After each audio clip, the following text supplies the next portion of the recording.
پانی سے بھری چمڑے کی مشک کمر پر لاد کر نالیاں صاف کرنے کے بعد صاف پانی کا چھڑکاؤ کرتا ہوا بہشتی یا ماشکی ہو، یا پھر روزانہ مغرب کے وقت آنے والا تیل بابا، جو کہ مٹی کے تیل کا ایک ڈرم اپنے 2 پہیوں کی چاند گاڑی پر انسٹال کر کے آیا کرتا تھا اور اپنے آنے کی خبر وہ چھڑی کو اس ڈرم پر بجا کر دیا کرتا تھا، یا پھر جمعرات کو آنے والی صدا جمعرات بری مراد۔ یہ سب کچھ ہمارے بچپن کی یادوں سے جڑا ہوا ہے جو وقت کے ساتھ کہیں کھو گئیں اور پھر ہمارے دماغ کے اسٹور روم میں کہیں بہت پیچھے چلے گئیں۔ بھلا ہو کل شام کی ٹیلی تھون کا جس نے یہ سب کچھ ہمیں دوبارہ سے یاد کروا دیا۔ وہ ٹیلی تھون جو کہ مختلف نیوز چینلز مسلسل کئی روز سے ایکسکلوسیو ٹیلی تھون کہہ کر تشہیر کر رہے تھے، اور پھر ساتھ میں یہ جملہ بھی کہ پاکستان کی تاریخ میں پہلی دفعہ عمران خان کے لیے اتنی بڑی نشریات کا انعقاد ہونے جا رہا ہے۔ حالانکہ یہ سراسر غلط بیانی ہے، کیونکہ 2014 میں تاریخ کی طویل ترین ٹیلی تھون دکھانے کے لیے یہی چینلز مامور تھے 126 روز تک ان کٹ بغیر اشتہارات کے۔ اور کل شام بے نظیر انکم سپورٹ پروگرام پر سیاسی جماعت کے پرچم کی رنگ چڑھائی کے نام پر جو کچھ ہوا، یقین مانے مجھے وہ جمعرات پری مراد کی صدائیں بھی یاد آئیں، ماشکی بابا بھی یاد آیا اور وہ ماشکی بھی۔ سب بڑے بڑے نیوز چینلز کے بڑے اینکرز فزیکل ڈسٹنس مینٹین کر کے جس طرح سے گفتگو کر رہے تھے کل، اور اس دوران جب تذکرہ آیا ریاست کا علماء دین کے ساتھ رمضان کی عبادات میں باجماعت تراویح کے حوالے سے ایک معاہدے کا، تو جس طرح سے گفتگو کو اینکرز کے فنکی ساکس کی جانب موڑا گیا، میں تو اشش کر اٹھی۔ سب کچھ آغاز میں ٹھیک جا رہا تھا، لیکن پھر کنٹینر کے اسٹیج سیکرٹری ہمارے سینیٹر فیصل جاوید نے جس طرح سے صحافت کے میدان کے ان بڑے ناموں سے ٹیلی تھون ہتھیائی ہے،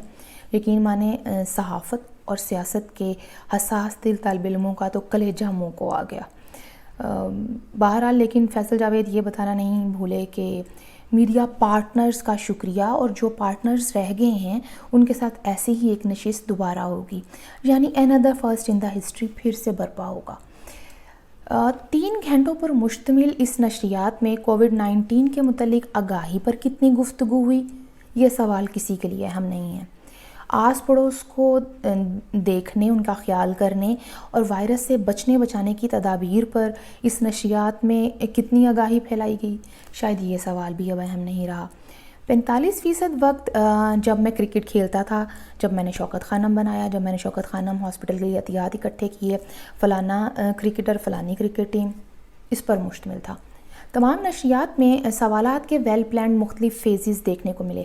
کرکٹ، شوکت خانم ہاسپٹل، اپوزیشن کی بخکنی، سندھ حکومت کے درست اقدامات کو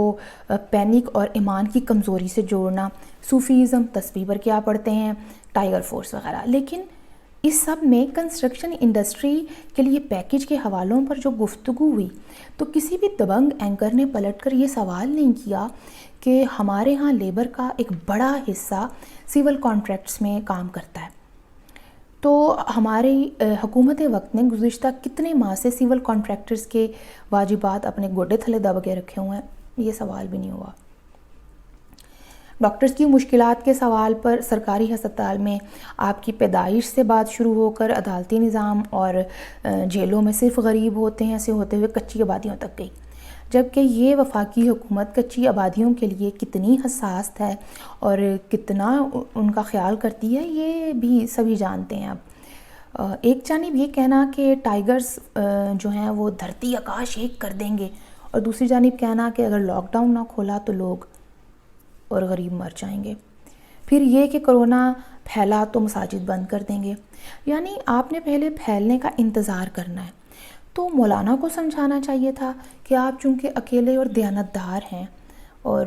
تھوڑی ٹیم جائے ٹھٹے کھو وچ، اور آپ کو برسوں تک مسیحا بتانے والا میڈیا اب جا کر جھوٹا ہے، تو یہ پوائنٹ ذہن میں رکھ کر عامر لیاقت کی یاد میں رکت آمیز مناظر تخلیق کرنا ہے۔ عامر لیاقت سے مجھے یاد آئیں رمضان ٹرانسمیشنز،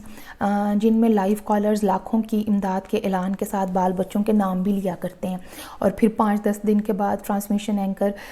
شرم دلوا رہے ہوتے ہیں کہ جھوٹی کالز کر کے عصمت دلوایا کریں اور سم تھنگ لائک دیٹ. لیکن میرا خیال ہے کہ یہاں پر 90% کالز جو ہیں وہ پلانڈ تھیں، شاید for the sake of public motivation میں بھی. بچپن کی صوتی یادوں میں ہمیشہ سے برسوں سے ریلوے اسٹیشن کی زیر تعمیر مسجد کے لاؤڈ سپیکر سے آتی آواز بھی ہے کہ فلاں حاجی صاحب نے 10 روپے بھجوائے ہیں، اللہ تعالیٰ قبول و منظور فرمائے. اس یاد کو بھی تازہ کروانے کا شکریہ. لیکن 3 گھنٹوں میں اتنے بڑے بڑے چینلز اور پھر خان صاحب کو ملا کر کل 55 کروڑ روپیہ.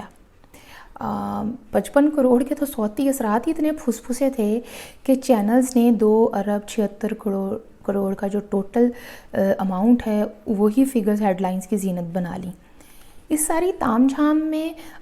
کتنے اخراجات آئے ہیں وہ بھی قوم کو بتایا جانا چاہیے، کیونکہ مفت میں تو بس دھرنا ٹیلی تھون ہی چلی تھی،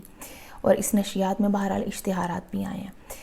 اور جو ظالم یہ نہیں بتا رہے کہ ایک اینکر کی والدہ نے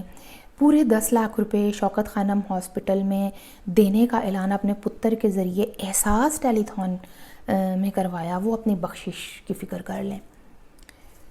صدر مملکت نے 2 روز پہلے ہی وارن کیا تھا کہ سرکاری حکم کی پابندی نہ کرنا گناہ ہے، اور اجماع کی حکم دولی کا معاملہ شاید ہمارے مولانا طارق جمیل صاحب تک پہنچا نہیں،